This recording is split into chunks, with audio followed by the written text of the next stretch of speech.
ನಮಸ್ಕಾರ. ಇವತ್ತು ನಾವು ಡಾಕ್ಟರ್ ಎನ್ ಸೋಮೇಶ್ವರ್ ಅವರು ಇತ್ತೀಚೆಗೆ ಒಂದು ಸಂದರ್ಶನದಲ್ಲಿ ಹಂಚಿಕೊಂಡ ಕೆಲವು ಅದ್ಭುತ ಆರೋಗ್ಯ ಸಲಹೆಗಳ ಬಗ್ಗೆ ಮಾತಾಡೋಣ. ಇವು ತುಂಬಾನೇ ಸಿಂಪಲ್ ಆದ್ರೂ ನಮ್ಮ ಜೀವನ ಶೈಲಿಯಲ್ಲಿ ದೊಡ್ಡ ಬದಲಾವಣೆ ತರಬಲ್ಲಂಥ ಶಕ್ತಿ ಇರೋ ಟಿಪ್ಸ್. ಸರಿ, ಹಾಗಾದ್ರೆ ಶುರು ಮಾಡೋಣ ಅಲ್ವಾ? Hello super star, smart life for Kannada ಪೀಪಲ್ಗೆ ಸ್ವಾಗತ. ನಮ್ಮ ಮೊದಲನೇ ಟಾಪಿಕ್ ಹಣ್ಣುಗಳು. ನಮಗೆಲ್ಲ ಹಣ್ಣು ತಿನ್ನೋದು ಗೊತ್ತು, ಆದ್ರೆ ಅದ್ರಿಂದ ಸಿಗ್ಬೇಕಾದ ಎಲ್ಲಾ ಪೋಷಕಾಂಶಗಳು ನಮ್ಮ ದೇಹಕ್ಕೆ ಸಿಗ್ತಾ ಇದೆಯಾ?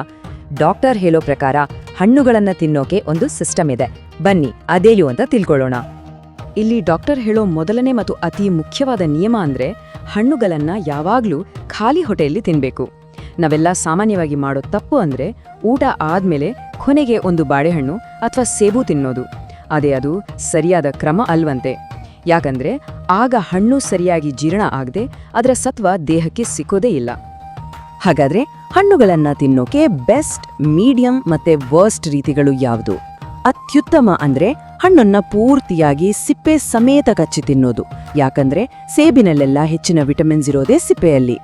ಎರಡನೇ ಸ್ಥಾನದಲ್ಲಿ ಸಕ್ಕರೆ, ನೀರು ಏನೂ ಹಾಕದೆ ಮಾಡಿರೋ ಫ್ರೆಶ್ ಜ್ಯೂಸ್ ಬರುತ್ತೆ. ಇನ್ನು ಅಧಮ ಅಂದ್ರೆ ಫ್ರೂಟ್ ಸಲಾಡ್. ಯಾಕಂದ್ರೆ ಅದರಲ್ಲಿ ಕ್ರೀಮ್, ಸಕ್ಕರೆ ಎಲ್ಲ ಹಾಕಿ ಹಣ್ಣಿನ ನಿಜವಾದ ಗುಣವನ್ನೇ ಹಾಳು ಮಾಡಿರ್ತಾರೆ. ಓಕೆ, ಈಗ ಮಕ್ಕಳ ವಿಷಯಕ್ಕೆ ಬರೋಣ. ಪ್ರತಿಯೊಬ್ಬ ತಂದೆ ತಾಯಿಗೂ ತಮ್ಮ ಮಕ್ಕಳು ಬುದ್ಧಿವಂತರಾಗಬೇಕು, ಓದಿದ್ದೆಲ್ಲ ನೆನ್ಪಿಟ್ಕೋಬೇಕು ಅನ್ನೋ ಆಸೆ ಇರತ್ತೆ ಅಲ್ವಾ? ಸೊ ಮಕ್ಕಳ ಮೆದುಳಿನ ಬೆಳವಣಿಗೆಗೆ ಡಾಕ್ಟರ್ ಒಂದು ತುಂಬಾನೇ ಸರಳವಾದ ಫಾರ್ಮುಲಾ ಹೇಳ್ತಾರೆ. ಆ ಸಿಂಪಲ್ ಫಾರ್ಮುಲಾದ ಮೊದಲನೇ ಭಾಗ ಮಕ್ಕಳಿಗೆ ಪ್ರತಿದಿನ 3 ತರದ ತರಕಾರಿಗಳನ್ನ ತಿನ್ನಿಸ್ಬೇಕು. ಮತ್ತೆ ಎರಡನೇ ಭಾಗ ಪ್ರತಿದಿನ 5 ಬೇರೆ ಬೇರೆ ತರದ ಹಣ್ಣುಗಳು. ನೆನಪಿರ್ಲಿ, ಒಂದೇ ಹಣ್ಣು 5 ಸಲ ಅಲ್ಲ, 5 ಬೇರೆ ಬೇರೆ ಹಣ್ಣುಗಳು. ವೆರೈಟಿ ತುಂಬಾನೇ ಮುಖ್ಯ. ಈ 3 ತರಕಾರಿಗಳ ನಿಯಮ ಅಂದ್ರೆ ಏನು ಅಂತ ಸ್ವಲ್ಪ ಡೀಟೇಲ್ ಆಗಿ ನೋಡೋಣ.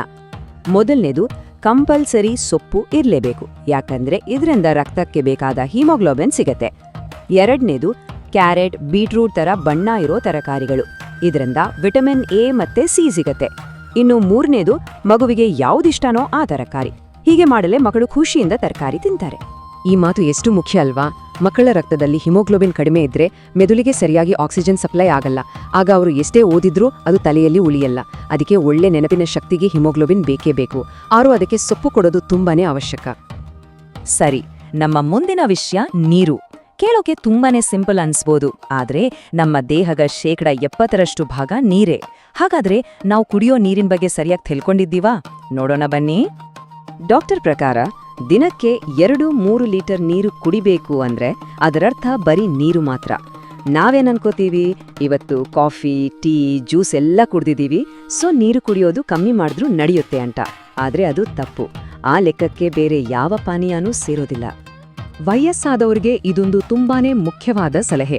ಯಾಕಂದ್ರೆ ವಯಸ್ಸಾದಂತೆ ದೇಹಕ್ಕೆ ನೀರಿನ ಅವಶ್ಯಕತೆ ಇದ್ರೂ ಬಾಯಾರಿಕೆ ಆದ ಹಾಗೆ ಅನ್ಸೋದಿಲ್ಲ. ಅದಕ್ಕೆ ಒಂದು 3 ಗಂಟೆಗೆ ಒಮ್ಮೆ ಅಲಾರಂ ಇಟ್ಕೊಂಡು ನೆನಪಿಸ್ಕೊಂಡು ನೀರು ಕುಡಿಯೋ ಅಭ್ಯಾಸ ಮಾಡ್ಕೊಳ್ಳೋದು ಬಹಳ ಒಳ್ಳೆಯದು. ಈಗ ನಮ್ಮ ಅಡ್ಗೆ ಮನೆಗೆ ಹೋಗೋಣ. ನಾವೇನ್ ತಿಂತೀವಿ ಅನ್ನೋದು ಎಷ್ಟು ಮುಖ್ಯವೋ ಅದನ್ನ ಯಾವ ಪಾತ್ರೆಯಲ್ಲಿ ಬೇಯಿಸ್ತೀವಿ ಅನ್ನೋದು ಕೂಡ ಅಷ್ಟೇ ಮುಖ್ಯ. ನಾವು ಹೆಚ್ಚಾಗಿ ಗಮನಿಸ್ತಾ ಈ ವಿಷಯ ನಮ್ಮ ಆರೋಗ್ಯದ ಮೇಲೆ ದೊಡ್ಡ ಪರಿಣಾಮ ಬೀರಬಹುದು. ಹಾಗಾದ್ರೆ ಅಡಿಗೆಗೆ ಯಾವ ಪಾತ್ರೆಗಳು ಸೇಫ್? ಡಾಕ್ಟರ್ ಹೇಳೋ ಪ್ರಕಾರ ಎಲ್ಲದಕ್ಕಿಂತ ಬೆಸ್ಟ್ ಅಂದ್ರೆ ಮಣ್ಣಿನ ಪಾತ್ರೆಗಳು. ಎರಡನೇ ಬೆಸ್ಟ್ ಆಪ್ಷನ್ ಸ್ಟೀಲ್. ಆದ್ರೆ ತಾಮ್ರ, ಹಿತ್ತಾಳೆ ಮತ್ತೆ ಮುಖ್ಯವಾಗಿ ಅಲ್ಯೂಮಿನಿಯಂ ಪಾತ್ರೆಗಳನ್ನ ಆದಷ್ಟು ಅವಾಯ್ಡ್ ಮಾಡಬೇಕು. ಯಾಕಂದ್ರೆ ಅಲ್ಯೂಮಿನಿಯಂ ಪಾತ್ರೆಯ ಬಳಕೆ ಮೆದುಳಿನ ಆರೋಗ್ಯಕ್ಕೆ ಒಳ್ಳೆಯದಲ್ಲ. ಈ ಅಲ್ಯೂಮಿನಿಯಂ ನಮ್ಮ ಊಟಕ್ಕೆ ಹೇಗೆ ಸೇರ್ಕೊಳ್ಳುತ್ತೆ ಅಂದ್ರೆ ನಾವು ಟೊಮ್ಯಾಟೊ, ಹುಣಸೆಹಣ್ಣು, ನಿಂಬೆಹಣ್ಣಿನಂತಹ ಹುಳಿ ಪದಾರ್ಥಗಳನ್ನು ಅಲ್ಯೂಮಿನಿಯಂ ಪಾತ್ರೆಯಲ್ಲಿ ಬೇಯಿಸಿದಾಗ ಆ ಹುಳಿಗೂ ಪಾತ್ರೆಗೂ ಒಂದು ಕೆಮಿಕಲ್ ರಿಯಾಕ್ಷನ್ ಆಗುತ್ತೆ. ಅದರಿಂದ ಪಾತ್ರೆಯಲ್ಲಿರೋ ಅಲ್ಯೂಮಿನಿಯಂ ಅಂಶ ಕರಗಿ ಆಹಾರದಲ್ಲಿ ಸೇರ್ಕೊಂಡು ನಮ್ಮ ದೇಹದೊಳಗೆ ಹೋಗುತ್ತೆ. ಇದು ನಾವು ನೆನ್ಪಿಡ್ಬೇಕಾದ ಬಹಳ ಮುಖ್ಯವಾದ ವಿಷಯ. ಸರಿ, ಇಷ್ಟೊತ್ತು ನಾವು ದೇಹದ ಆರೋಗ್ಯದ ಬಗ್ಗೆ ಮಾತಾಡಿದ್ವಿ. ಈಗ ಒಂದ್ ಹೆಜ್ಜೆ ಮುಂದೆ ಹೋಗಿ ಆಹಾರಕ್ಕೂ ನಮ್ಮ ಮನಸ್ಸಿಗೂ ನಮ್ಮ ಯೋಚನೆಗಳಿಗೂ ಇರೋ ಸಂಬಂಧದ ಬಗ್ಗೆ ಭಗವದ್ಗೀತೆ ಏನ್ ಹೇಳುತ್ತೆ ಅಂತ ನೋಡೋಣ. ಭಗವದ್ಗೀತೆ ಸಾರಾಂಶ ತುಂಬಾನೇ ಸರಳ ಮತ್ತು ಪವರ್ಫುಲ್.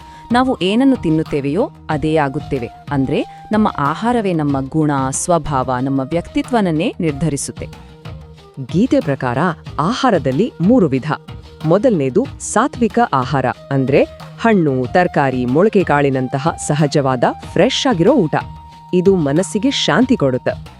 ಎರಡನೇದು ರಾಜಸಿಕ ಆಹಾರ ಅಂದ್ರೆ ಹೆಚ್ಚು ಖಾರ ಮಸಾಲೆ ಇರೋ ಊಟ. ಇದು ನಮ್ಮಲ್ಲಿ ಚಂಚಲತೆ ಕೋಪ ಆಸೆಯನ್ನ ಜಾಸ್ತಿ ಮಾಡುತ್ತೆ. ಇನ್ನು ಮೂರನೇದು ತಾಮಸಿಕ ಆಹಾರ ಅಂದ್ರೆ ಹಳಸಿದ ಹೆಚ್ಚು ಸಂಸ್ಕರಿಸಿದ ಆಹಾರ. ಇದು ನಮ್ಮನ್ನ ಸೋಮಾರಿಗಳನ್ನಾಗಿ ಮಾಡುತ್ತೆ. ಸೊ ನಾವು ಏನನ್ನು ತಿನ್ಬೇಕು ಅಂತ ನಾವೇ ನಿರ್ಧರಿಸಬೇಕು. ಇವತ್ತು ನಾವು ಚರ್ಚೆ ಮಾಡಿದ ಈ ಮಾಹಿತಿ ನಿಮ್ಗೆ ಇಷ್ಟ ಆಗಿದ್ರೆ ದಯವಿಟ್ಟು ಈ ವಿಡಿಯೋಗೆ ಒಂದು ಲೈಕ್ ಕೊಡಿ, ನಿಮ್ಮ ಸ್ನೇಹಿತರು ಮತ್ತು ಕುಟುಂಬದವರ ಜೊತೆ ಶೇರ್ ಮಾಡಿ, ಹಾಗೆ ಸ್ಮಾರ್ಟ್ ಲೈಫ್ ಕನ್ನಡ ಪೀಪಲ್ ಚಾನೆಲ್ಗೆ ಸಬ್ಸ್ಕ್ರೈಬ್ ಮಾಡೋದನ್ನ ಮರಿಬೇಡಿ. ಈ ವಿಷಯದ ಬಗ್ಗೆ ನಿಮಗೆ ಬೇರೆ ಏನಾದರೂ ಗೊತ್ತಿದ್ರೆ ಅಥವಾ ನಿಮ್ಮ ಸ್ವಂತ ಅನುಭವಗಳಿದ್ರೆ ದಯವಿಟ್ಟು ಕಮೆಂಟ್ಸ್ನಲ್ಲಿ ನಮ್ಮ ಜೊತೆ ಹಂಚಿಕೊಳ್ಳಿ. ಮತ್ತೆ ಮುಂದಿನ ವಿಡಿಯೋದಲ್ಲಿ ಸಿಗೋಣ. ಅಲ್ಲಿಯವರೆಗೂ ಟಾಟಾ.